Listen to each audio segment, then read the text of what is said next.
Bapak Ibu sekalian, Kepala Bagian Organisasi Provinsi Jawa Tengah, pemateri yang kedua sudah siap, materi terkait dengan strategi penataan kelembagaan perangkat daerah dalam rangka mendukung kebijakan rasio belanja pegawai 30%. Pada hari ini akan disampaikan oleh Ibu Ade Irma Safitri. Saya bacakan kurikulum vitae-nya. Beliau lahir di Cirebon tanggal 19 Mei 1987. Pangkat golongan penata tingkat 1 3D, jabatan analis SDM aparatur alih muda. Monggo Bu Irma, ada waktu 1 jam, kurang lebih 1 jam untuk bisa memberikan materi terkait dengan penataan kelembagaan perangkat daerah. Nanti kami mohon izin untuk waktu sekalian juga disambung dengan langsung sesi diskusi. Waktu kami persilahkan.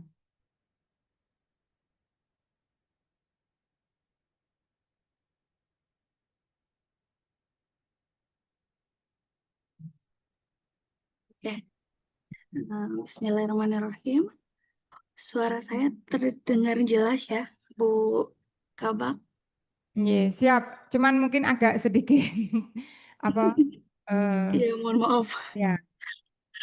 Ini Mas Adi nggak suka main, jadi nggak tahu kondisinya, Bu Kabak.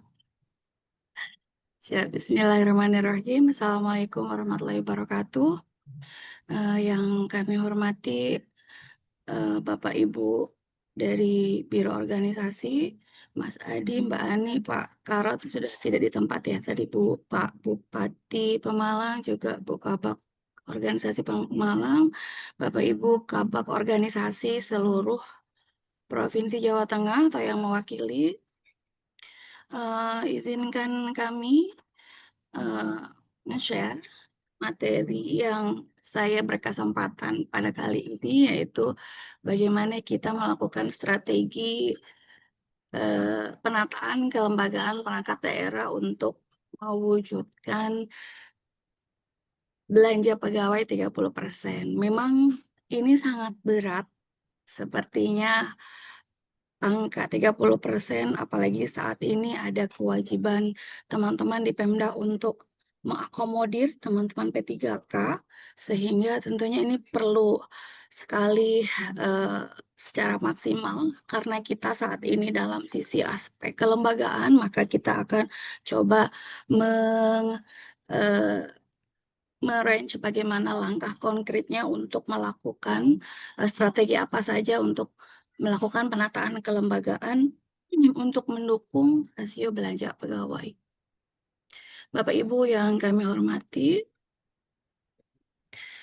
struktur pemerintahan di Indonesia yang besar ini tentu membutuhkan biaya administrasi dan belanja pegawai yang tinggi. Hal ini berdampak langsung pada ruang fiskal daerah karena sebagian besar APBD habis untuk belanja rutin. Kondisi di Jawa Tengah misalnya yang terdiri dari 29 kabupaten, 9 kota, 573 kecamatan, 750 kelurahan, dan 7.809 desa. Jumlah unit pemerintahan yang besar ini menimbulkan konsekuensi fiskal yang tidak ringan. Oleh karena itu, Pemda harus berperan sebagai pengendali fiskal daerah untuk memastikan struktur kelembagaan ramping, efisien, dan sesuai kapasitas fiskalnya.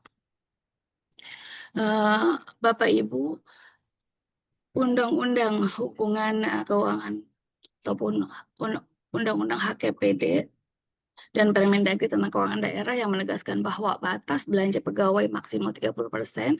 Kebijakan ini adalah instrumen hukum untuk menjaga keseimbangan antara belanja rutin dan belanja produktif. Tujuannya adalah untuk menciptakan ruang fiskal yang cukup bagi pembangunan dan pelayanan publik. Dalam teori Musgrave seorang ekonom Amerika, memang alokasi anggaran ini harus diarahkan ke sektor yang memberi manfaat publik terbesar. Tapi faktanya banyak daerah masih memiliki porsi belanja pegawai di atas 35 sampai dengan 50%, yang menurut Wildasin akan menurunkan kapasitas fiskal. Karena itu diperlukan penataan kelembagaan dan ASN sejalan dengan prinsip New Public Management dan konsep right size government. Nah, selanjutnya Bapak Ibu, kita mungkin masuk dalam bagaimana perilaku belanja APBD. Kalau kita lihat dari komposisinya bahwa APBD ini terdiri dari belanja modal, belanja barang jasa, dan belanja pegawai. Belanja modal ini terdiri dari postur APBD secara keseluruhan ya Bapak Ibu. Bagaimana postur APBD ini terdiri dari belanja modal, ini berkaitan dengan belanja barang jasa dan juga belanja pegawai.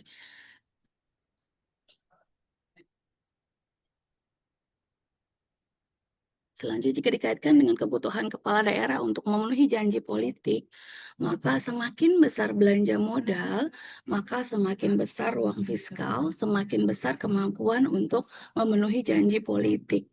Jadi kalau ini sebenarnya dari awal adanya pilkada itu relate ya Bapak Ibu. Bagaimana ketika visi misi kepala daerah, RPJMD, janji politik yang instrumennya itu sebenarnya ya endingnya membutuhkan belanja modal yang diperbesar sehingga ruang fiskalnya besar. Apa yang dijanjikan dalam pada saat kampanye bisa terrealisasi sesuai dengan harapan masyarakat. Nah, Bapak Ibu, mungkin secara sederhana kita bagaimana melakukan strategi memperbesar ruang fiskal. Kalau kita lihat dari komponen OPD perangkat daerah ini maka terdiri dari belanja barang jasa dan belanja pegawai. Maka semakin besar belanja modal, maka perangkat daerahnya tentunya ramping. Ini yang pertama. Nah, selanjutnya semakin besar belanja, semakin kecil belanja modalnya, maka perangkat daerahnya semakin lebar, semakin besar. Jadi ini berbanding terbalik ketika kita mau coba untuk memperbesar ruang fiskal. Yang diusulkan oleh Bu Kabak organisasi Pemalang mungkin sebelumnya untuk melakukan evaluasi sangat baik untuk dapat ditindaklanjuti oleh teman-teman kabupaten kota lain untuk melakukan evaluasi kelembagaan. Bu Kabak mungkin kalau ingin lebih mengefisiensikan lagi bisa nanti kita ngobrol-ngobrol lagi bahwa bisa mungkin lebih kecil dari jumlah yang saat ini. Kemarin bahkan ada salah satu kabupaten kota di Jawa Timur mengusulkan menjadi 8 perangkat daerah. Tetapi tentunya ini tidak mungkin karena ketika jumlahnya hanya 8 perangkat daerah yang terdiri dari dinas dan badan ini tentunya pasti ada peromponan yang dilanggar. Maka dari itu, karena saat ini kita masih mempedomani PP 18 Undang-Undang 23, tentunya evaluasi kelembagaan pun tetap mempertimbangkan bagaimana peromponan, bagaimana kebutuhan penghitungan ajab ABK-nya.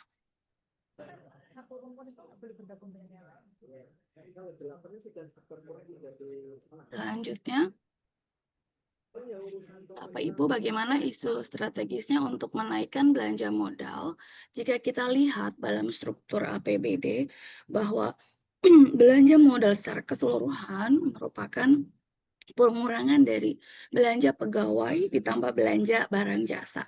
Ini secara sederhana ya Bapak Ibu, mungkin kita bisa pahami bahwa semakin besar belanja pegawainya, tentunya belanja modalnya ini akan lebih banyak memakan APBD sehingga jika kita lihat hubungannya antara belanja modal dengan bagaimana struktur APBD bahwa belanja barang jasa dan belanja pegawai ini ya berkaitan dengan PP 18 tahun 2016. Semakin kecil strukturnya maka belanja pegawainya pun akan kecil. Nah, ini tentunya berdampak pada meningkatnya belanja modal.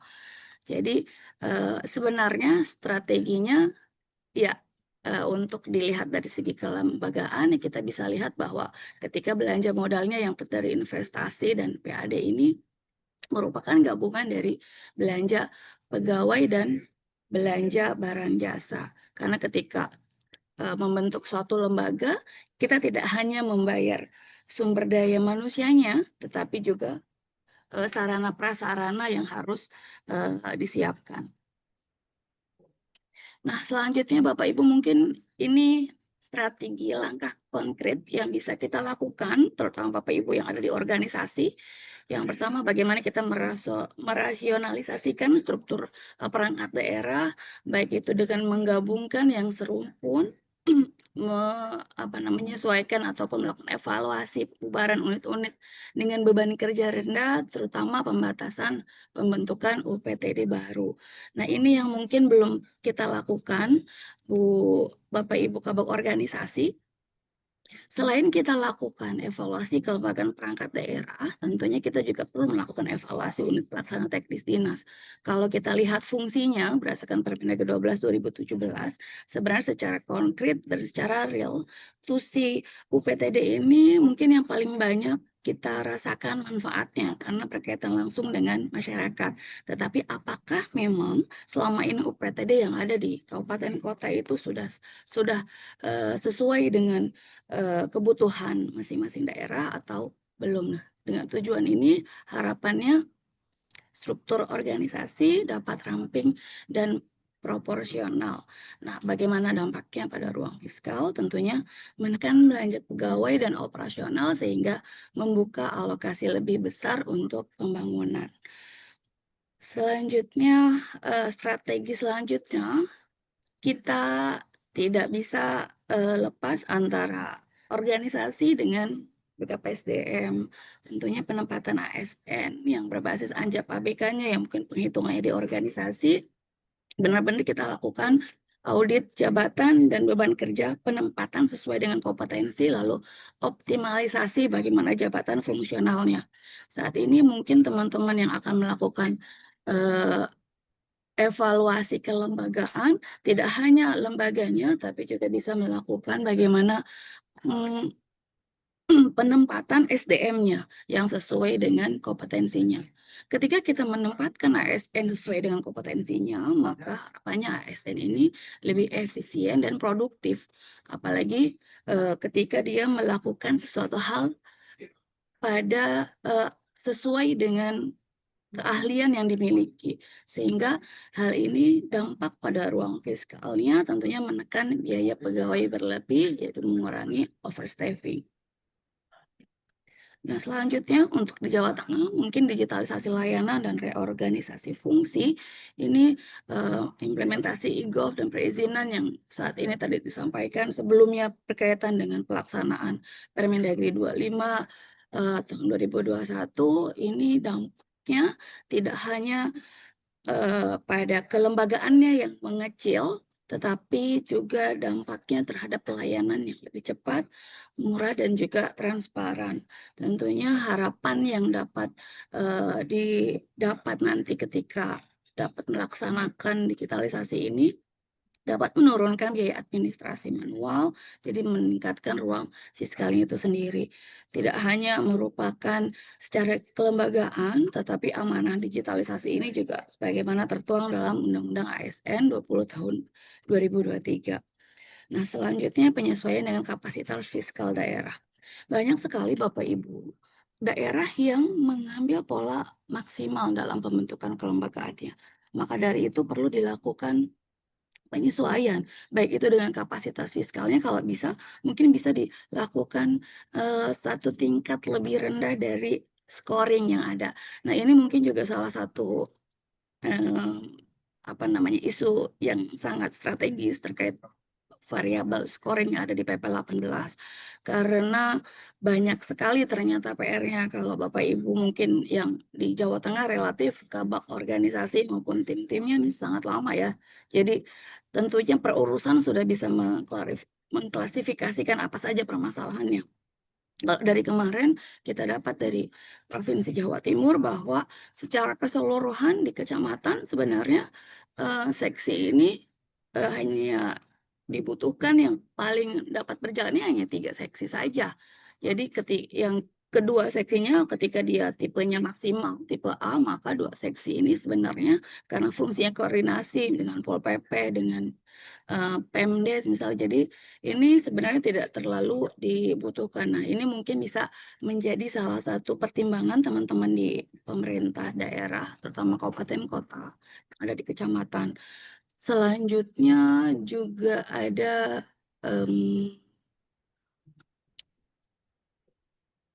urusan-urusan teknis yang berkaitan dengan investasi, contohnya PUPR ataupun Perkim, pertanahan, dan lain-lain. Nah, ini sebenarnya kalau kita lihat coba pendekatan berdasarkan proses bisnis, sebenarnya banyak sekali yang bisa dilakukan efisiensi. Dan mungkin Bapak Ibu yang sudah melihat dengan seksama bagaimana indikator-indikator yang ada di PP 18, jika kita mau jujur, sebenarnya banyak sekali indikator yang secara real tidak dilaksanakan oleh urusan tersebut. Contohnya indikator yang ada di PUPR sebenarnya itu realnya dilaksanakan oleh Dinas Perkim misalnya. Dan mungkin ada dinas-dinas ataupun badan-badan lain yang bisa disampaikan sebenarnya mana-mana sih yang harus kita lakukan penyesuaian, karena sebenarnya ketika kita tidak bicara daerah khusus ya, karena Jawa Tengah masih bersifat dengan pengaturan umum, maka tentunya antara daerah yang satu dengan daerah yang lain tidak jauh beda, walaupun secara kondisi geografis maupun potensinya berbeda-beda, tapi tentunya pola secara kelembagaan tidak terlalu jauh, kecuali memang jika berkaitan dengan daerah khusus ataupun istimewa. Lalu bagaimana kita melakukan sinkronisasi dengan prioritas nasional dan daerah.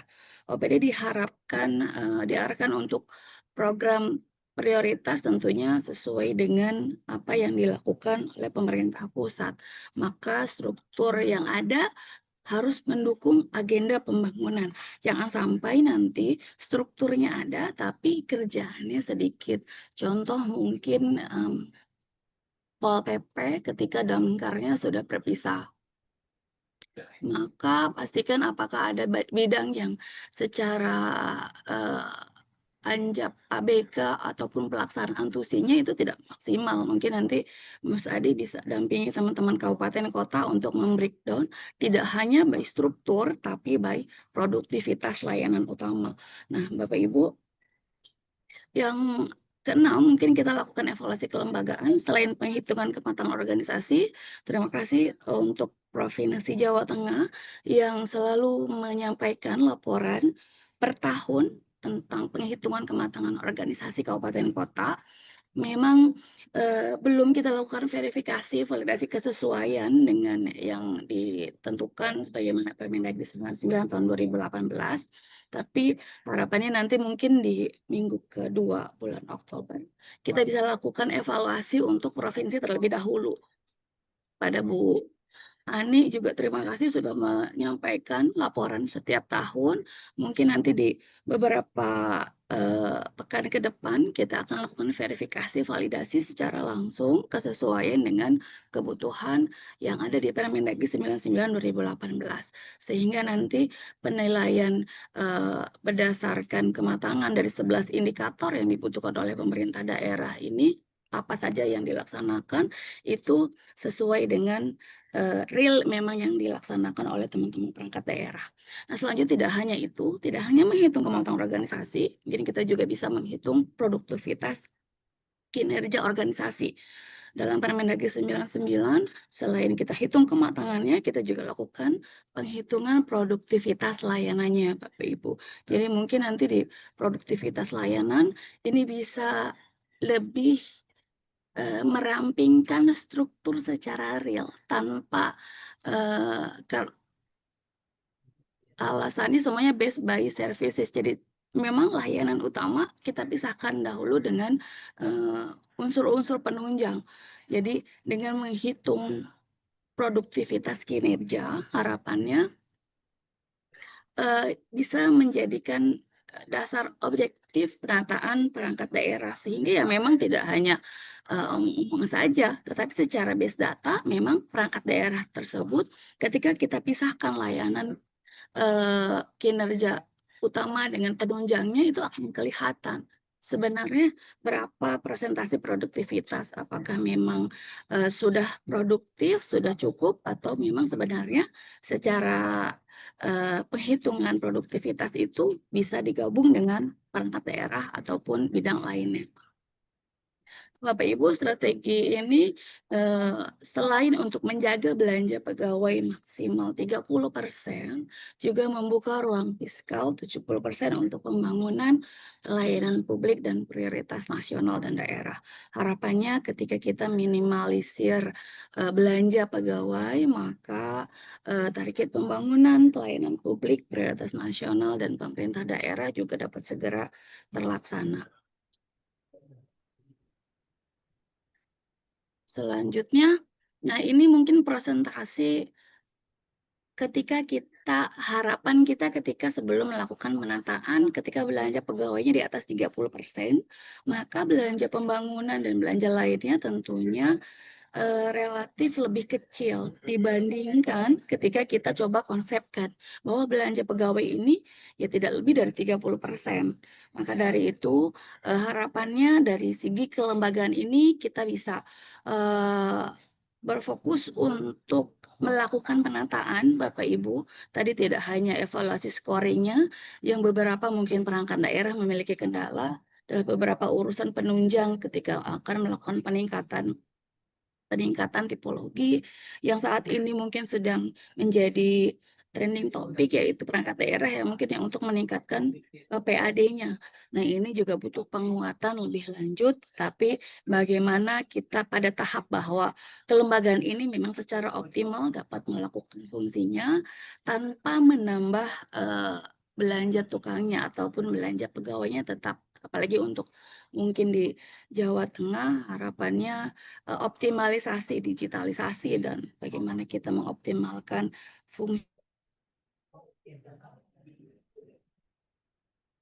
jabatan fungsional bisa semaksimal dan seoptimal. Demikian Bapak Ibu yang dapat kami sampaikan. Terima kasih atas perhatiannya. Kami kembalikan kepada Ibu moderator.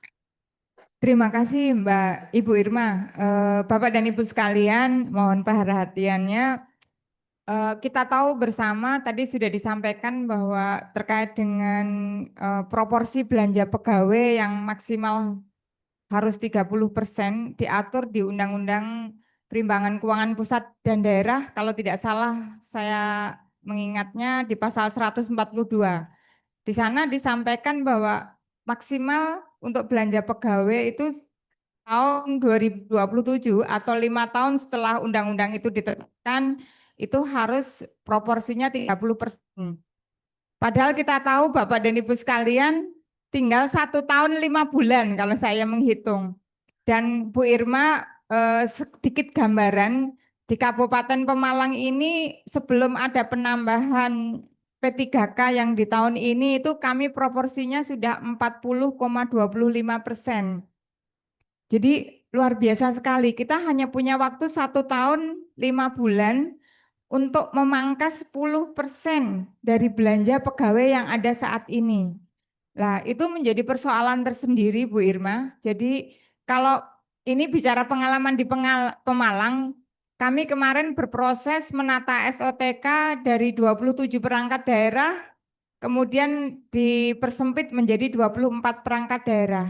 Saya menghitung yang bisa diefisiensikan dari belanja operasional, tunjangan jabatan, dan tunjangan struktural itu hanya 6 miliar, Pak. Hanya 6 miliar. Jadi sebetulnya nggak begitu banyak berefek. Ketika, mohon izin Bu Irma, ketika ASN-nya tidak dibatasi. Dan itu dilema tersendiri ketika di satu sisi ASN dibatasi, kita juga kekurangan pegawai. Jadi mohon izin Bu Irma, mungkin salah satu saran masukan dari kami secara pribadi, mungkin mendorong pemerintah pusat untuk bersinergi ketika mengambil kebijakan. Karena apa? Undang-Undang Perimbangan Keuangan Pusat dan Daerah dengan kebijakan pengangkatan P3K itu kalau menurut kami kok kontradiktif nih. Nanti bagaimana respon Bapak Ibu Kepala Bagian Organisasi bisa disampaikan di forum sesi tanya jawab. pengantar dari kami itu Bu Irma mungkin unek-unek dari Kabupaten Pemalang terkait dengan kebijakan yang ya mohon maaf kami bilang bisa sampaikan dibatasi belanja pegawai 30%, tetapi kebijakan dari Menpan kita juga harus menyelesaikan terkait dengan keberadaan teman-teman P3K. Gitu Bu Irma.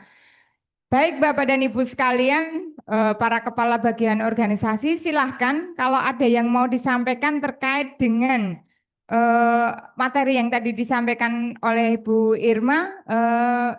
Waktu kami berikan di 2 sesi, sesi pertama 3 penanya. Silahkan kembali Pak Teguh dari Kabupaten Kudus bisa menyampaikan. Kelihatannya di Borong Kudus ini. Cek. Terima kasih. Assalamualaikum warahmatullahi wabarakatuh. Yang saya hormati Bu Irma dari Kemendagri. Pertanyaan yang pertama, tadi disampaikan langkah konkret. Yang pertama, rasionalisasi struktur OPD.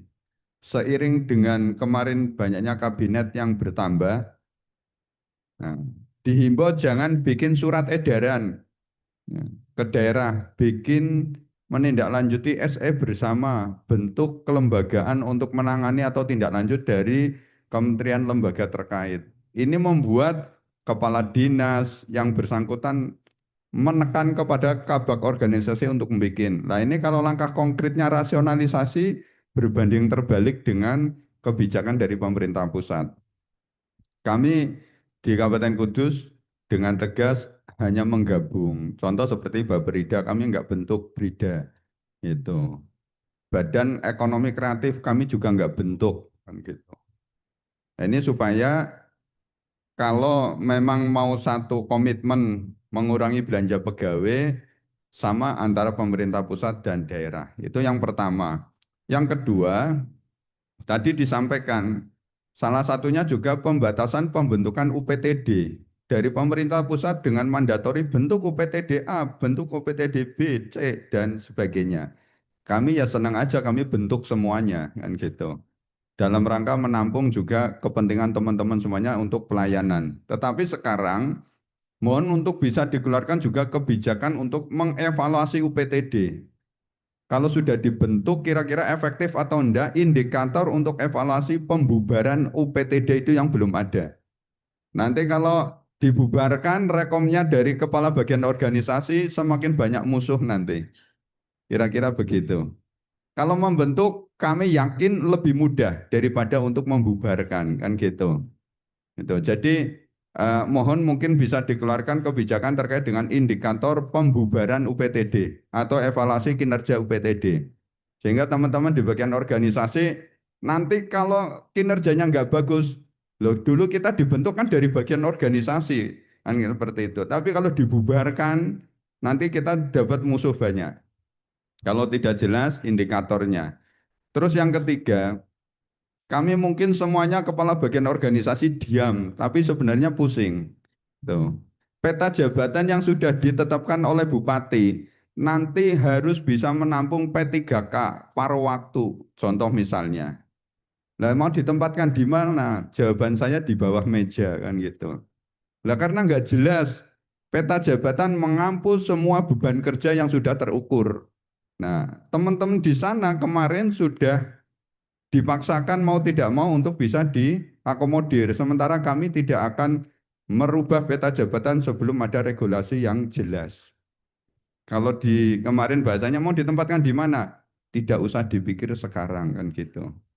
Pikir yang sudah ada dulu. Karena terus terang kami di bagian organisasi serba repot kan gitu. Karena bagian mengeksekusi kalau tidak ada dasarnya dari BKPSDM dia tidak akan bergerak. Nah kita dari bagian organisasi kadang agak kesulitan manakala regulasinya yang ada tidak menyebutkan secara jelas bagaimana pengaturan dan penempatan teman-teman P3K pada waktu yang akan ditampung oleh pemerintah. Kemudian yang berikutnya, mohon maaf, kami sudah melaksanakan namanya evaluasi kelembagaan Permendagri 99. Saya mohon maaf sekali, sudah 3 atau 4 tahun kami susun, kami buat dengan teman-teman perangkat kerja. Tapi kami belum merasakan dampaknya ini Mbak Irma. Nah, ini. yang salah saya yang ngelakoni dengan teman-teman atau yang mengevaluasi atau siapa ini kan gitu.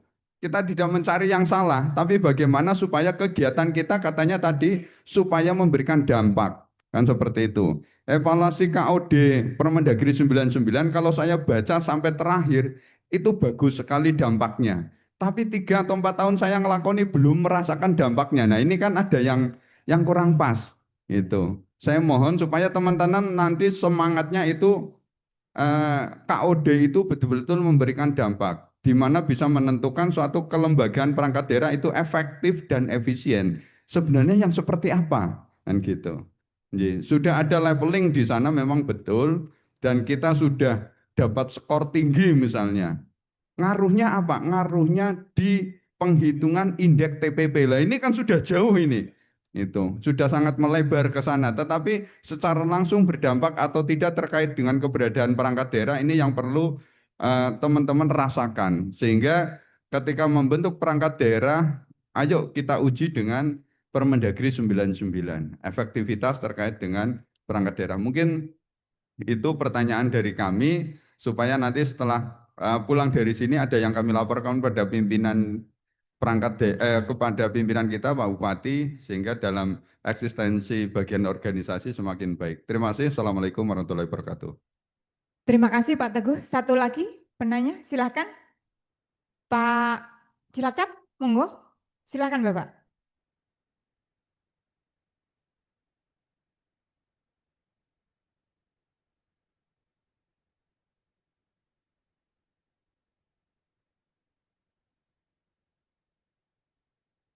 Izin Bu Irma, menyingkat waktu, Yani dari Cilacap.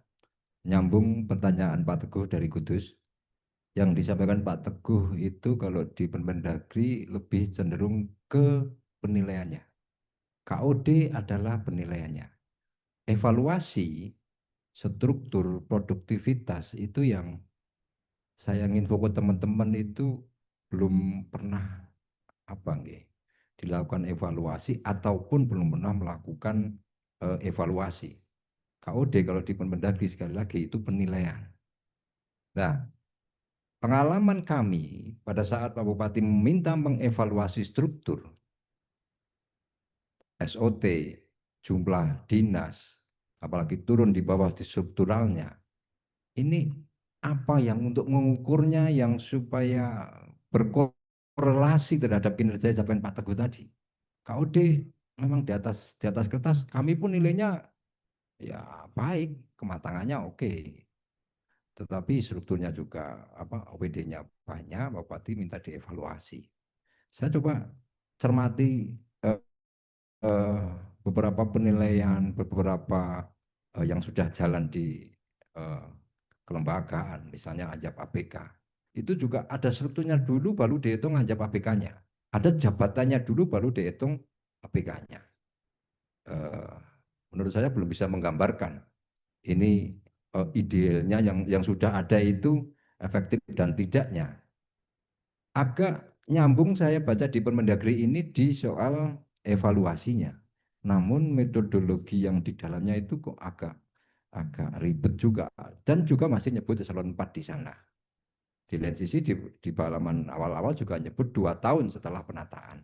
Kalau di Permendagri kan penataan maupun pasca penataan diadakan evaluasi.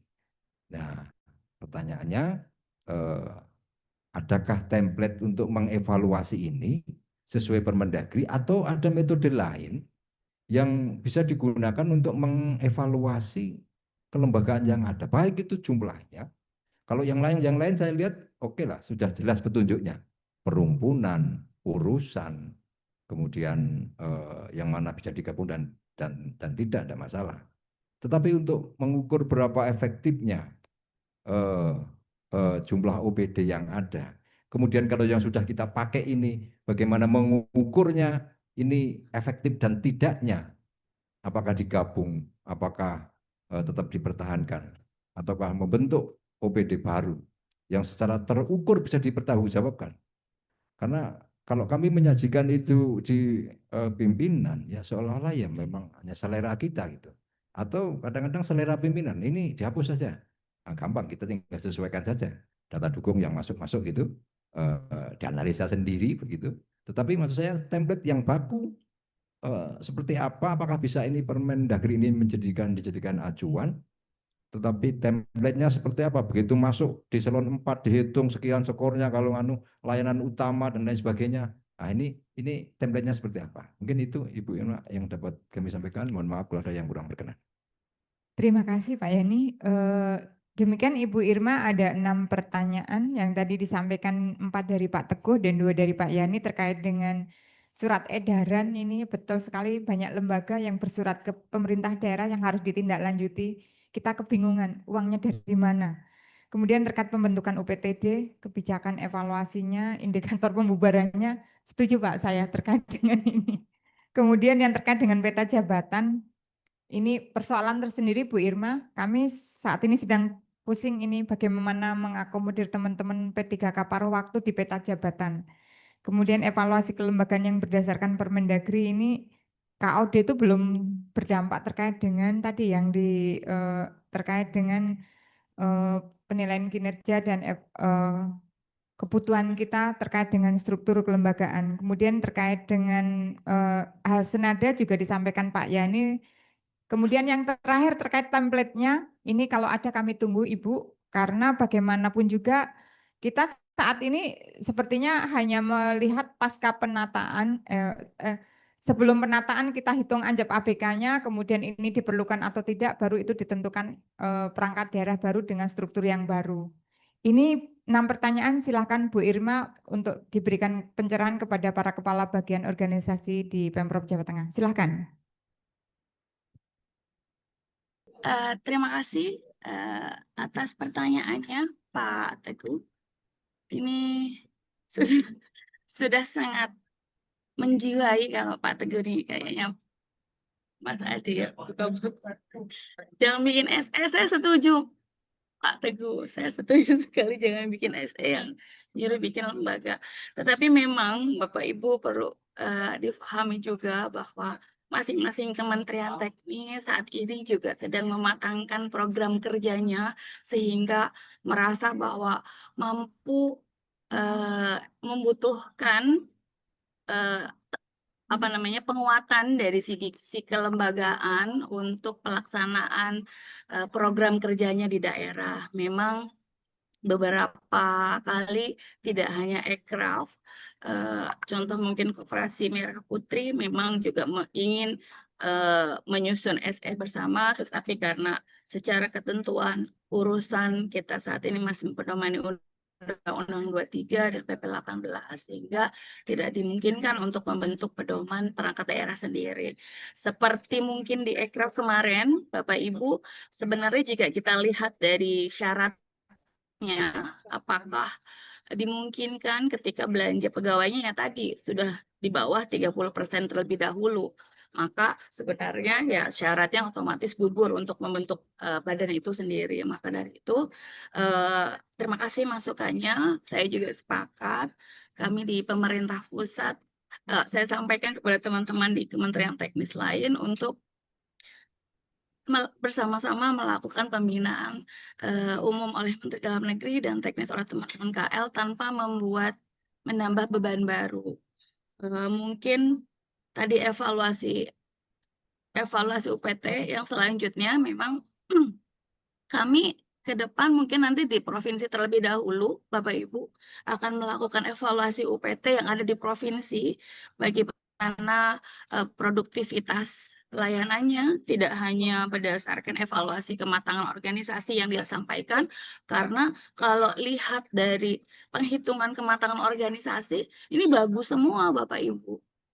Saya curiga karena pendekatannya dokumen evidensia yaitu dokumen fisik ya, masih berupa dokumen administrasi sehingga hal ini masih perlu pendalaman lebih lagi. Kalau tadi peta jabatan, bagaimana nanti kelanjutannya ketika peta jabatan untuk teman-temannya P3K ini juga memang membutuhkan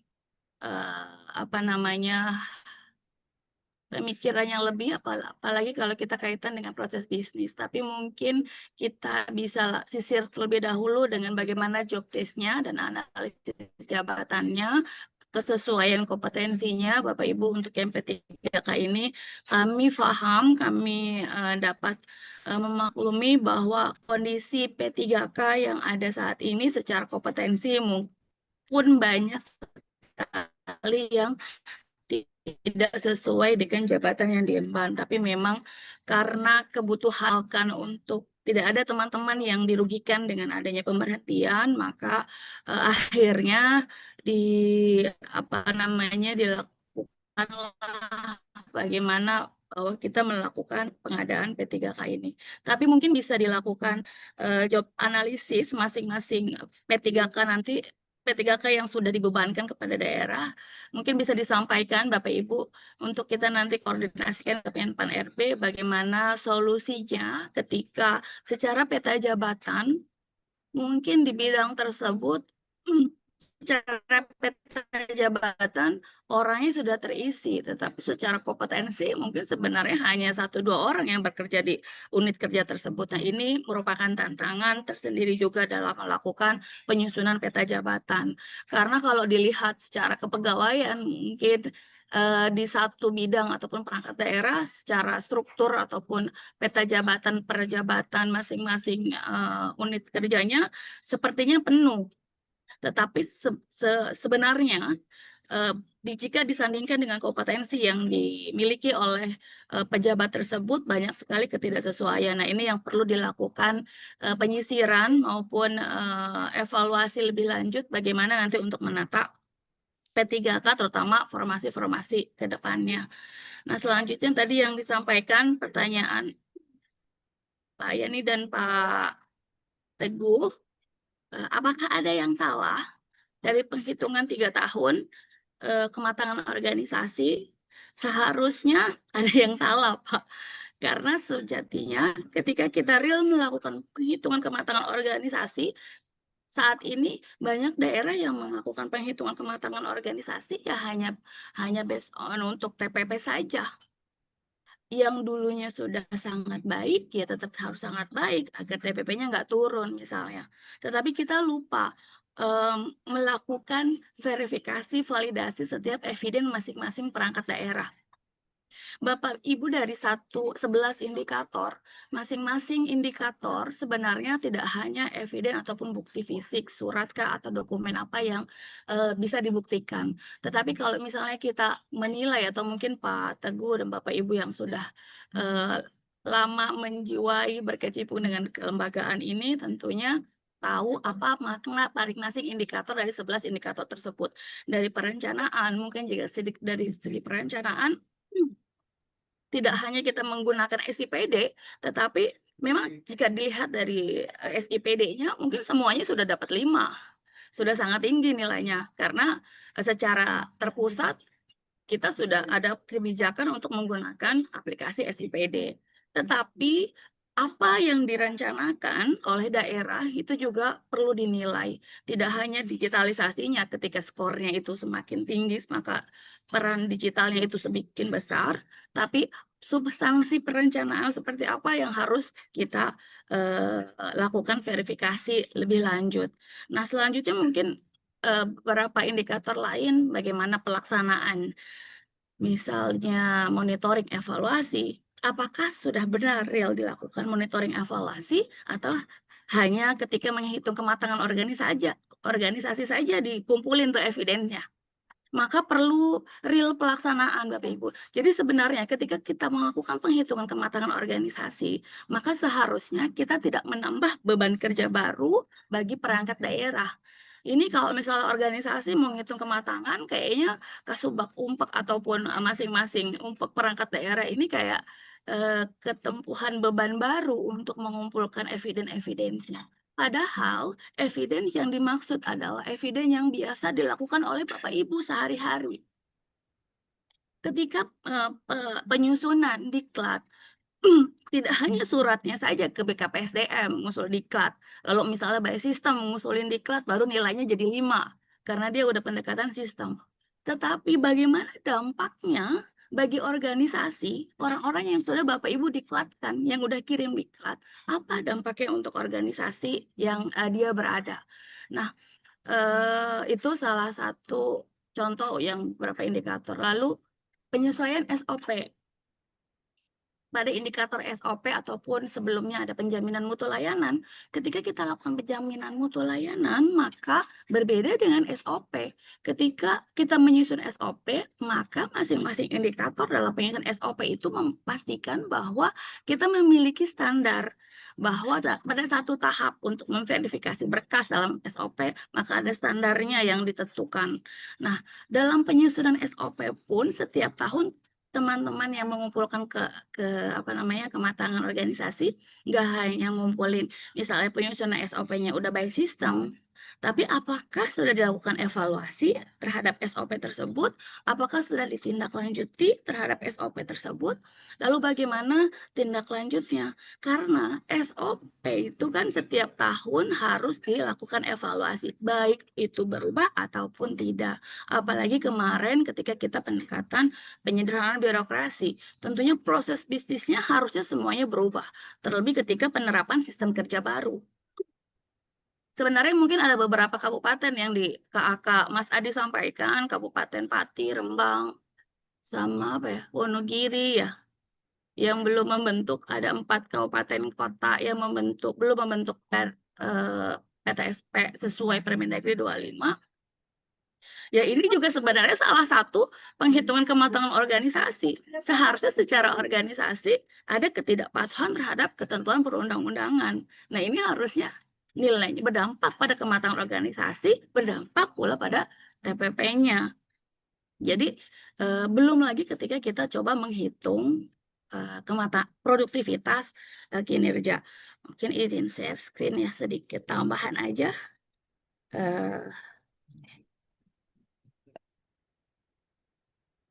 Dalam produktivitas kinerja,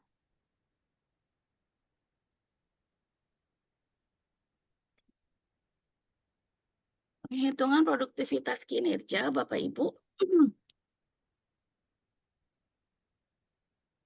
maka untuk memastikan bahwa hasil evaluasi Bapak Ibu ini memang real dirasakan dan berdampak, pastikan bahwa memang dilakukan based on data yang ada, tidak hanya karena Mas Adi ngumumin untuk Pemda ini akan lakukan verifikasi validasi sehingga dokumennya akan baik. Nah, ini dari indikator satu dan indikator lain ya kan sebenarnya saling menunjang. Ketika dia tidak bisa, salah satu indikatornya tidak bisa mendapatkan indikator nilai yang sama, maka perlu penguatan sehingga nilainya ya dikategorikan pada nilai yang rendah. Ini dimaksudkan untuk mengupgrade seluruhnya. Jadi budaya kerja pun tidak hanya nempelin bukti bahwa perangkat daerah ini sudah melaksanakan budaya kerja. Tetapi nilai-nilai budaya kerja yang harus diimplementasikan oleh teman-teman Pemda yang harus benar-benar dilakukan penilaian. Ya sebenarnya Mas Adi nggak perlu ngumpulin evidence 11 indikator. Itu bisa dilihat dari organisasinya ketika Mas Adi masuk ke organisasi tersebut. Mungkin misalnya di Kudus atau di daerah mana, atau di Rembang. Ketika masuk ke perangkat daerah misalnya Dinas Kesehatan, tanpa melakukan verifikasi, maka itu dapat dirasakan bagaimana inovasinya, bagaimana budaya kerjanya, itu bisa dirasakan sebenarnya. Jadi implementasi ataupun hasil dari penilaian tadi kematangan organisasi, produktivitas, bagaimana kita kalau untuk di prinsip penilaian produktivitas ini kan kita ngitung layanan utama unit kerja. Jadi yang khusus per eselon 4 ini, coba Pak Kabak sudah dilakukan yang produktivitas dulu, tapi real ya Pak ya, jangan ngada-ngada. Karena ketika bicara Anjap ABK, semua orang ngerasa dia merasa penting. Semuanya ngerasa ini beban saya paling besar, beban saya paling banyak. Nah itu maka perlu secara penilaian secara independen juga bagaimana kita selain menghitung kematangan yang 11 indikator, kita lakukan tahap penghitungan produktivitas. Kalau buka bak organisasi pemalang melakukan produktivitas, mungkin organisasinya lebih kecil lagi Bu hasilnya. Ketika real ya penghitungannya, nggak naikin jumlah jam. Nah, jadi dari tahapan penghitungan kita harus pisahkan antara tugas yang menghasilkan layanan langsung kepada masyarakat dengan yang penunjang lain. Jadi kayak nyusun laporan, monitoring, evaluasi pengelolaan keuangan, koordinasi internal, pengarsipan, tugas administrasi lain ini tidak termasuk di dalam sebagai tugas layanan utama. Nah, ini perlu diidentifikasi masing-masing urusan eselon 4. Nah, mungkin setelah ini oleh-olehnya Pak Kabak organisasi Kudus ya mungkin bisa misahin dulu nih, identifikasi tugas layanan utamanya dari tugas layanan utama yang berkaitan dengan langsung kepada masyarakat, pisahkan dengan yang tidak berkaitan. Lalu bagaimana frekuensinya, durasinya secara real, dan itu nanti produktivitas ini ya diukur dengan seberapa banyak frekuensi dengan durasinya. Jadi ini total waktunya dihitung setiap eselon 4. Nah, ini pun yang kemarin kita sampaikan ke Kementerian Teknis bahwa masing-masing eselon 4 di pemerintah daerah itu beragam karena memang masing-masing Kementerian Teknis belum secara rinci menuangkan dalam tugas fungsi. Nah, ke depan kita sudah memberikan masukan ke teman-teman teknis bahwa teman-teman daerah untuk selain keseragaman untuk efektif efisien juga perlu keseragaman ini ya kalaupun misalnya semua daerah tidak bisa mengadop secara keseluruhan, paling tidak kita punya pola ideal yang harus diikuti oleh teman-teman Pemda. Nah, inilah yang ketika nanti hasil akan didapat, hasil produktivitas penghitungannya ini masih yang pakai Permendagri penghitungan Anjap ABK-nya Bapak Ibu. Jika layanan utamanya lebih besar dari 60% atau lebih dari 875 jam per tahun, maka ini produktif dan efisien. Nah, jika kurang dari itu ataupun 50% ataupun sekitar 700 jam per tahun, maka itu perangkat level eselon 4 itu tidak produktif. Maka ketika layanan utamanya ini bisa kita hitung, maka bisa nanti Bapak Ibu Kabak organisasi merekomendasikan kepada kepala daerah. Jadi evaluasinya tidak hanya based on kebutuhan saat ini ataupun kondisi existing Kementerian Teknis yang saat ini memang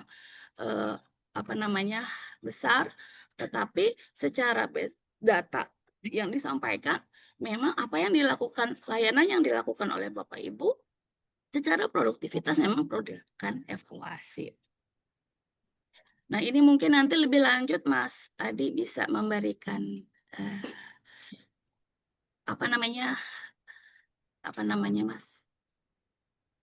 pelajaran tambahan untuk menghitung penilaian kinerja organisasi dengan menghitung produktivitas. Harapannya ya penghitungan produktivitas ini nanti setiap standar produktivitasnya sudah jelas masing-masing eselon 4. Hasil evaluasinya tadi juga pasti harusnya berdampak ya Pak Teguh, harusnya berdampak. Jadi ketika tidak berdampak ada yang perlu dilakukan evaluasi kembali. Mungkin dari segi evidensia karena ya kita ketahui bersama selain kita jagain TPP mungkin ya oke lah kalau misalnya kita saat ini menjaga TPP-nya untuk tidak turun. Tapi paling tidak Bapak Ibu yang ada di organisasi memiliki nilai real masing-masing daerah. Jadi tahu dari sisi 11 indikator itu ternyata di dinas kesehatan misalnya budaya kerjanya tuh nggak jalan. Nah, ini yang jadi masukan nanti masing-masing perangkat daerah sehingga jelas yang jadi masukan Pak Kabak organisasi kepada kepala daerah masing-masing perangkat daerah itu jelas. Tidak serta-merta ketika evidensinya memang baik, bagus, lengkap, bahkan mungkin perangkat daerah yang sibuk, Bapak Ibu, nggak ada waktu untuk ngumpulin eviden yang bagus. Karena ya dia sibuk dengan tusi. Nah, ini yang harus kita pahami bersama bahwa ya menghitung kematangan organisasi ataupun produktivitas layanan itu seharusnya sangat berdampak karena kita bisa tahu celah mana yang harus diperbaiki oleh masing-masing perangkat daerah. Mungkin demikian Bu Kabak. Terima kasih Bu Irma. Demikian ya Pak Teguh ya. Artinya bahwa selama ini kita menghitung KOD di perangkat daerah di kabupaten kota, kita hanya melihat bukti fisik, buktinya ada, evidennya ada. Tapi belum sejauh mana peran eviden itu dalam tadi masing-masing komen itu betul-betul mengungkit terkait dengan posisi kematangan perangkat daerah yang kita punya. Mungkin itu jadi PR kita bersama ke depan. Dan itu mungkin juga dialami kami, Pak. Jadi kita hanya sekedar, oh ada evidennya, ya sudah nilainya sekian. Tapi belum sampai pada dampak yang sampai bagaimana perencana itu bisa menjawab persoalan di daerah apa belum dan sebagainya. Mungkin itu juga kami rasakan ya. Artinya tadi yang disampaikan Bu Irma bahwa terkait dengan kematangan itu tidak hanya melihat eviden tapi juga dampak lebih lanjut di masing-masing komponennya. Kemudian terkait P3K menyandingkan di posisi peta jabatan harus dilihat kompetensinya. Ini yang sangat sulit, Pak, Bapak Ibu sekalian. Kenapa? Karena Bu Irma, mohon maaf, kompetensi P3K kami, terus terang saya nggak bicara kabupaten tetangga, tapi bicara Pemalang, sangat ya bisa dikatakan minimalis lah. Kalau bicara support, kami kekurangan, kalau hitungan Anjap ABK, kami kekurangan 1.200 pegawai, sesuai yang mempunyai kompeten, yang mempunyai kemampuan yang kita butuhkan itu kekurangan 1.200 pegawai. Tetapi kami punya PR, ada 700-an pegawai yang tadi tidak produktif. Kenapa? Pengangkatan 2005 masih tersisa dengan jumlah seperti itu. Apalagi ini nanti kalau ditambah P3K, Bu Irma. Jadi memang nanti jadi PR luar biasa untuk daerah bagaimana membuat peta jabatan yang menyandingkan antara kompetensi P3K dengan posisi kebutuhan yang real. Demikian, ada lagi satu penanya kalau masih ada yang ingin menyampaikan? Kalau tidak ada, saya kira cukup Bu Irma. Terima kasih atas materi hari ini. Mohon maaf kalau ada beberapa hal dari kami yang kurang berkenan di hati Ibu semuanya. Saya kira cukup untuk sesi kedua ini. Saya akhiri untuk kegiatan sesi kedua. Mohon maaf Bu Irma dan terima kasih atas kesempatannya bisa memberikan pencerahan pada hari ini. Terima kasih. Bila taufiq wal hidayah. Wassalamualaikum warahmatullahi wabarakatuh.